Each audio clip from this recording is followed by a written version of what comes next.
There are very few people throughout history whose works, whose ideas, and whose insights into the human psyche have been so profound that it has shook us humans to the core. And Dostoevsky is definitely one of them. And there are very few words that would describe his style of writing and the depth of his ideas.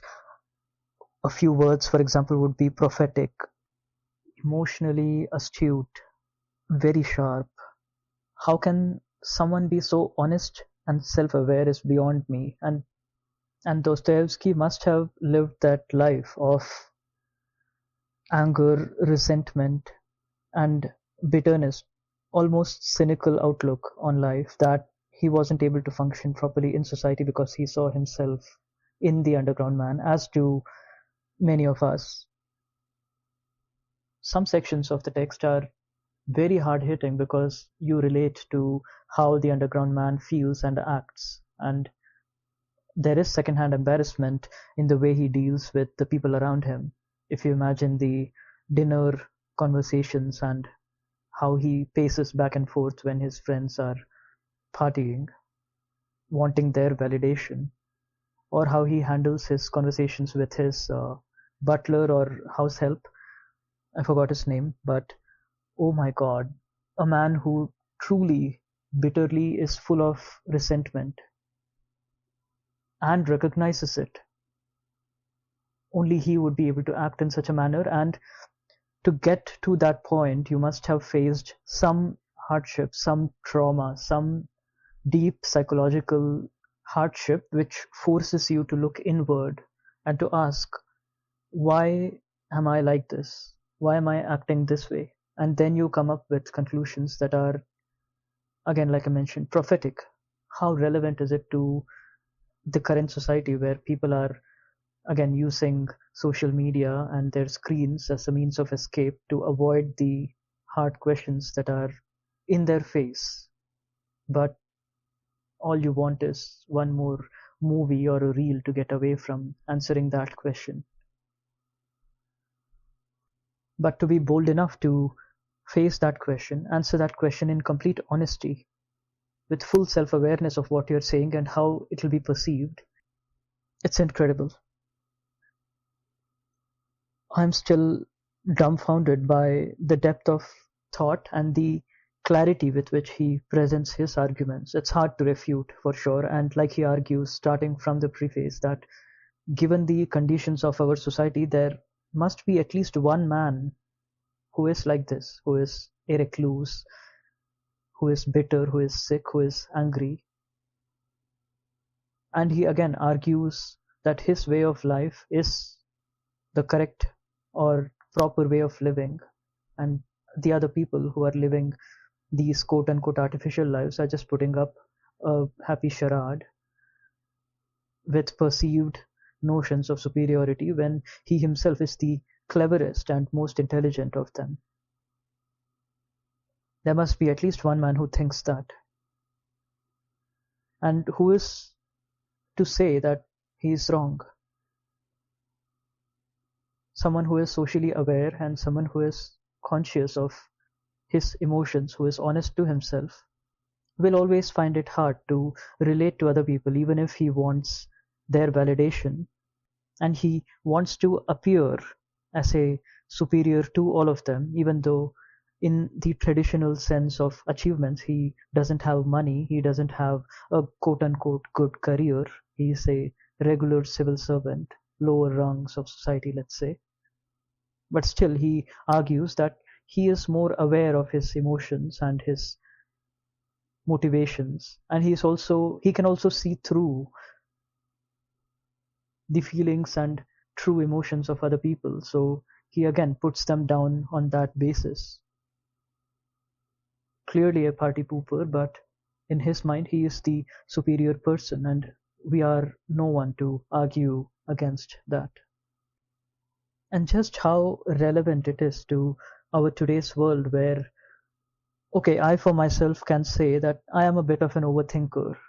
Every small action gets me into that cycle of, why did this happen?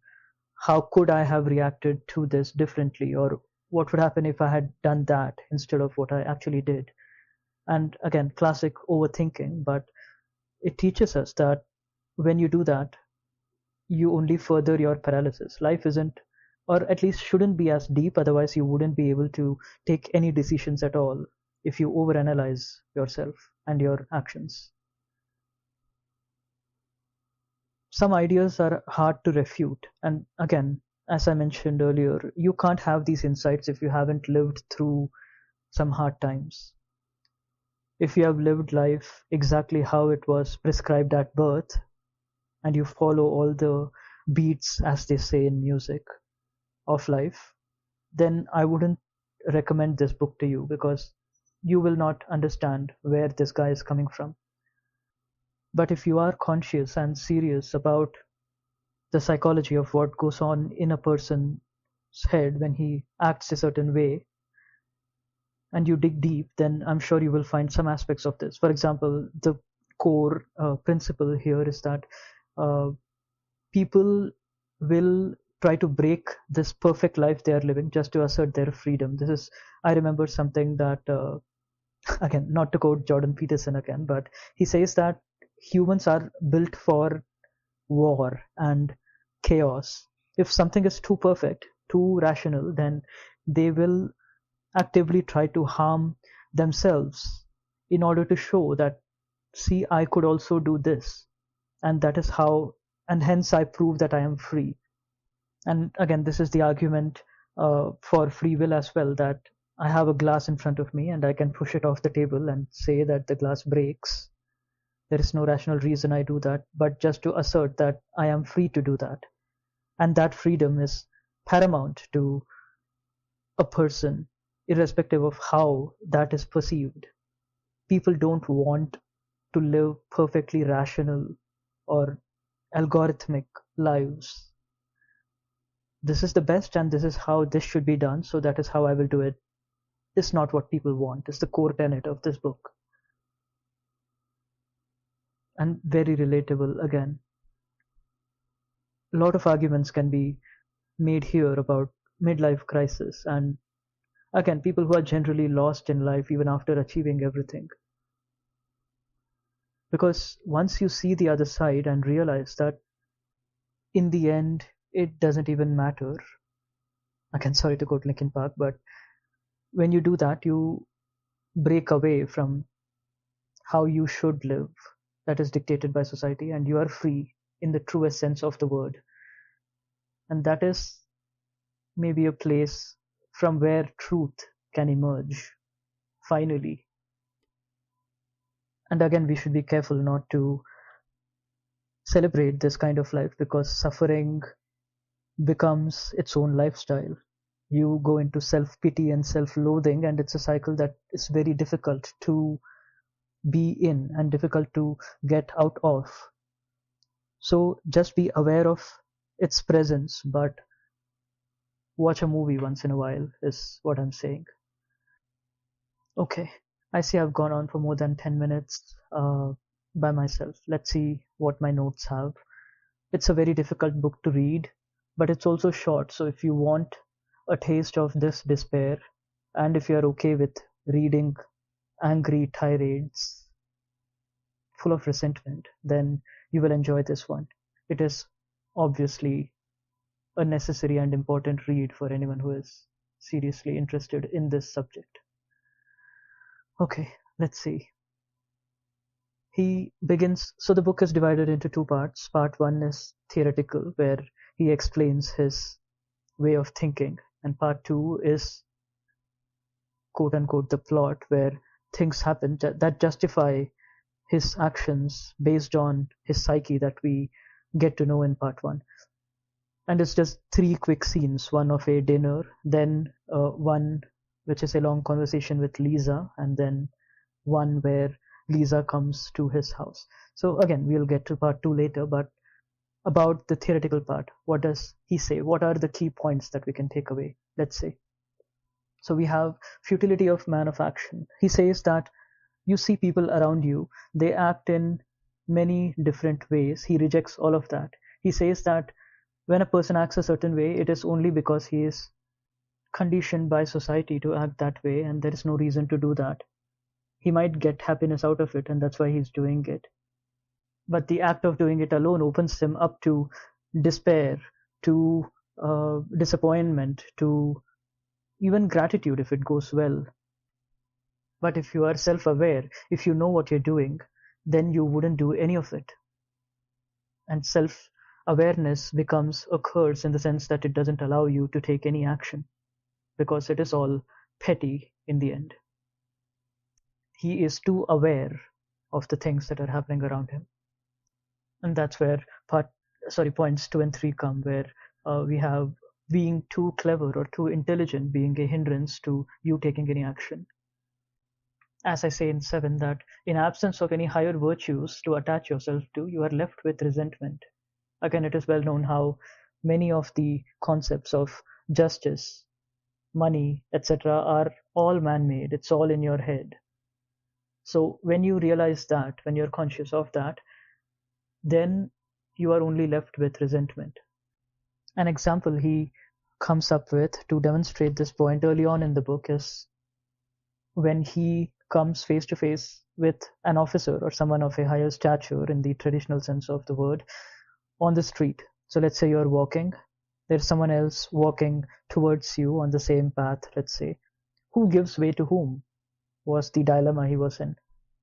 And he argues as such. Let me give you a quick quote on how that panned out. Quote, "On the previous night, I had definitely decided not to pursue an enterprise foredoomed to failure, but to leave it unfulfilled, and with this in mind I went out to walk along the Nevsky Prospect for the last time, so as to see how it was I came to be leaving my purpose unfulfilled.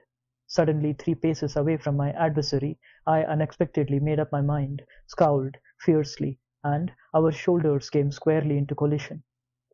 I did not yield an inch, but walked past on an exactly equal footing. He did not even glance round and pretended he had not noticed. But he was only pretending, I am certain of that. I am certain of it to this day. Of course, I was the greatest sufferer, since he was the stronger, but that was not the point.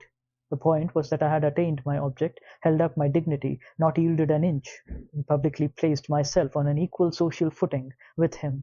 I returned home completely vindicated. I was delighted." And he continues, "But my period of dissipation was coming to an end, and I was becoming sickened. I began to feel remorse, but I drove it away. It was sickening too, little by little. However, I got used to that. I got used to everything. That is not exactly got used, but consented to put up with." End quote. You can see how a mundane everyday activity like crossing paths with another person can become a spiraling overthinking exercise.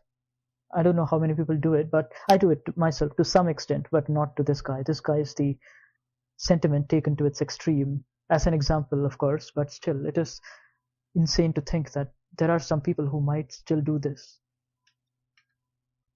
He again brings up the point that people need something to fight against, to give them a purpose. That if everything goes perfectly with your life, it will lead to failure because you have been doing exactly what has been prescribed to you. There is no you in your life if you follow everything that was told to you or what is expected of you. He gives the example of a piano key, for example, where he says that 2 times 2 is 4. We know that. We know how a piano key works, and it works exactly as is written in the manual, let's say, for an example, or how a spring, I don't know, some other equipment works. If you take that analogy further to humans, is there a manual on how humans should act? No, there isn't. So then, in that case, what makes you different than any of the other people who are doing the exact same thing as you? Where is your individuality in all of this? It is absolutely lost. And just to prove that you have still some free will to act as you will still destroy the little bit of perfectness just to prove to yourself and to others that you still have some autonomy in that sense. And with all the predictive analysis and analytics going on, on how, let's say, behavioral patterns or the psychology of criminals and murderers, let's say, profiling, is that really the proper way to diagnose man? And this again goes to the root of consciousness. If, for example, some day in the future, some computer is able to simulate exactly how a man acts, or let's say is able to predict how a man will act, then man essentially becomes a machine. And he argues that that day will never come, because when that point comes, the man will automatically, as if to rebel away from becoming a machine, will do something so wild, so crazy that it again breaks the algorithm, breaks the pattern. So there'll never come a time when the computers or AI for that matter will be able to understand or replicate human consciousness. Because man is not a machine. Here's a small quote to explain that point. Quote, really, I shall not be in the least surprised if, for example, in the midst of the future universal good sense, some gentleman with an ignoble, or rather a derisive and reactionary air, springs up suddenly out of nowhere, puts his arms akimbo, and says to all of us, "Come on, gentlemen, why shouldn't we get rid of all this calm reasonableness with one kick, just so as to send all these logarithms to the devil, and be able to live our own lives at our own sweet will?" That wouldn't matter either.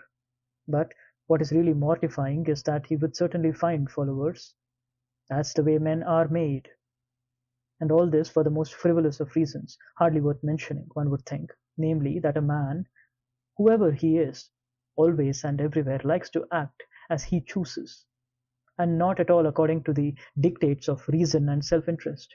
It is indeed possible, and sometimes positively imperative, in my view, to act directly contrary to one's own best interests, one's own free and unfettered volition, one's own caprice, however wild, one's own fancy, inflamed sometimes to the point of madness. That is the one best and greatest good, which is never taken into consideration because it will not fit into any classification, and the omission of which will always send all systems and theories to the devil. Where did all the sages get the idea that a man's desires must be normal and virtuous? Why did they imagine that he must inevitably will, that he is reasonable and profitable? What a man needs is simply and solely independent volition, whatever that independence may cost, and whatever it may lead. Well, but the devil only knows what volition. End quote. This is towards the end of chapter 7 of part 1. Do you realize how brilliantly he made the argument that we humans are special because of our flaws, not in spite of it? These contradictions are what make us human, not the perfect lives that we are living. Everybody does that, but the small quirks even are something to be celebrated, not ironed out into some cookie cutter version of life that everyone else is leading. Your personality comes through, your own individuality comes through in the small flaws of your character and of your life. And he argues again that that is what truly man wants. What an incredible insight to have 150 years ago. It boggles my mind. This book was sometime in the 1850s. Or 1864, my bad. Incredible. As a further example of this, he gives the example of public executions during the Roman times with Cleopatra, I think, where we had a penchant for chaos and even pain, evil, pure evil. That's not something the priest would prescribe, would he? But still, history is important in that sense that up until the 1700s, people were executed in town squares, and most famously as in the French Revolution, but still even after that. We are really not that far away from something truly barbaric happening again, and it doesn't take much for people to go back to those times. I again was reminded of how the right wing was calling for the killing or execution of the Charlie Kirk shooter. That's what happened 200 years ago and people were celebrating that Utah had a death penalty or something like that. Again, I'm not taking sides here, but just saying that us humans love pain and misery, especially if we get to watch it live. And we just have to put up this mask in front of us because society would judge us otherwise if we are openly seen enjoying such spectacle. What else do we have? If a formula for our whims and desires is discovered and the laws governing it are understood, man will lose its meaning. Yeah, exactly what I touched on earlier, that if somehow computers or AI becomes as good to replicate human consciousness, then humans stop becoming humans. Self-loathing, looks, colleagues, routine. I don't remember what I was talking about here. Maybe it was about the dinner scene with his friends. It's clear that he wants to appear superior in their presence. He wants to show that he also knows things and he is cleverer than all of them, even though the other people have achieved more in the traditional uh, connotation with, say, having more money. But he has better understanding. He can see through all of their actions, he can see their ulterior motives, so that makes him superior. He wants to show that superiority to them, but so much secondhand embarrassment in trying to get that validation. I felt so bad for this guy. It put me actively into rage. If you are being disrespected, why would you not just get up and leave? But no, he has to prove that he can take it all and show his superiority that way, while on the other hand, those people don't give two hoots about whether he's present there or not, which adds again insult to injury. Insane. And every conversation with this guy, it's almost like he's having a battle in his own mind with the people next to him. He calls them enemies for some reason. It's almost like a tug of war happening between him and whatever he interacts with. He can't get out of that practice. Let's look at a quick quote to demonstrate this and how he became this person. Quote, I was an orphan, already browbeaten by them, introspective, silently and ferociously shy. My schoolfellows greeted me with cruel and ill-natured sneers because I was not in the least like any of them. I hated them for the first, and shut myself away from them in shy, wounded and exorbitant pride. Their crudeness revolted me. They jeered at my looks and my clumsy figure, and yet how stupid their own faces were. In our school, everybody's face seemed to acquire gradually a peculiarly stupid and degenerate expression. Even at 16, I was morosely amazed at the triviality of their ideas and the stupidity of their pursuits, their games, and their talk. They had so little understanding of the most essential things, so little interest in the most inspiring subjects, that I could not help looking on them as my inferiors. It was not wounded vanity that made me do so, and for God's sake don't come down on me with such sickeningly familiar retorts as that. I was only a dreamer, and that they already understood real life. They understood nothing at all of real life, and that, I swear, is what I found most revolting in them. On the contrary, indeed, their reception of the most obvious and self-evident reality was fantastically stupid, and even by that time they had grown used to worshipping nothing but success. Everything quote-unquote honorable, but humble and downtrodden, they greeted with disgraceful and unfeeling laughter. They thought rank was intellect. At 16 they were already discussing snug little berths. Of course, there was a good deal of stupidity in all this, as well as the bad examples that always surround their childhood and adolescence. They were monstrously lewd.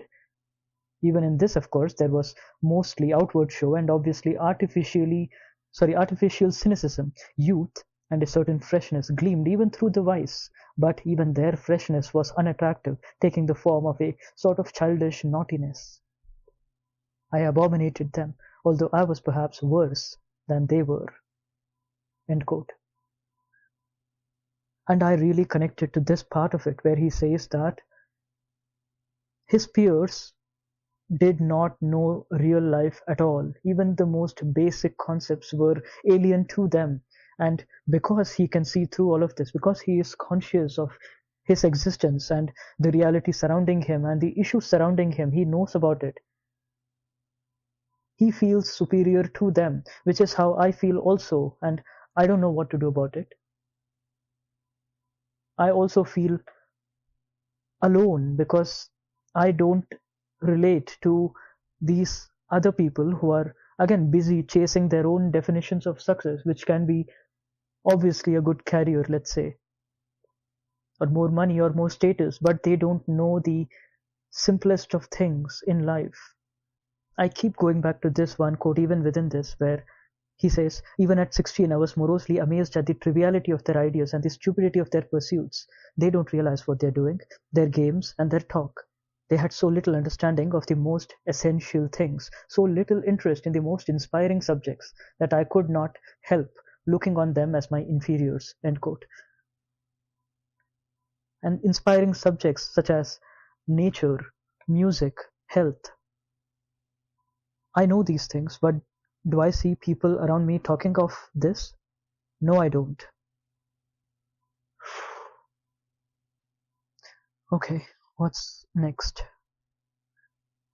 The perfect hero dreams for 3 months. Sorry, I don't recall any of this. Who's Anton? His schoolmates hating him for. Yeah, okay. Embarrassing interactions. Yeah, I also touched on this, where he again doesn't know how to interact with people at all. And it's again a consequence of having lived the underground life in his cellar and in his never coming out of his corner.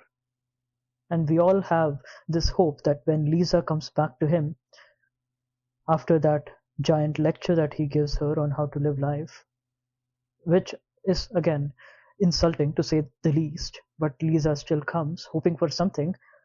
We as readers are hoping that, oh, now they'll live happily ever after, but he has this gut punch to us, Dostoevsky, this bastard. He cannot give us happy endings, of course. And he again insults her by giving her money, which again shows that he doesn't respect her and he wants to keep her as a prostitute in order to make himself again look superior and not to give her that edge over him. What a pathetic way to live life, and yet brutally honest.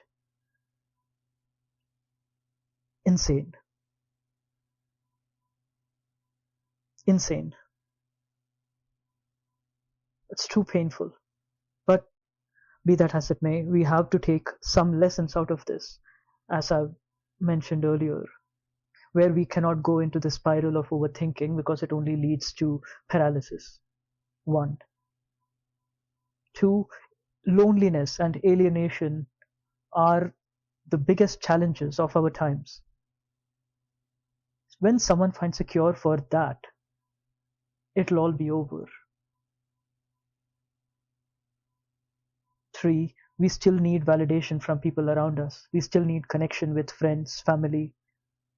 We still need their validation, even if you think that you are superior to them because you know life and they don't, and they live superficial lives in their own regard. But still, because you live in a society, you still need their approval and their acceptance. And maybe the biggest of the lessons that we should take is that we cannot lose our individuality to fit some preordained path our life has to take. And even if we do, we won't be happy, because true freedom comes from taking actions that our mind tells us, which are not based on any kind of reason or priestly ascetic ideals. Again, comparisons with Nietzsche are obvious.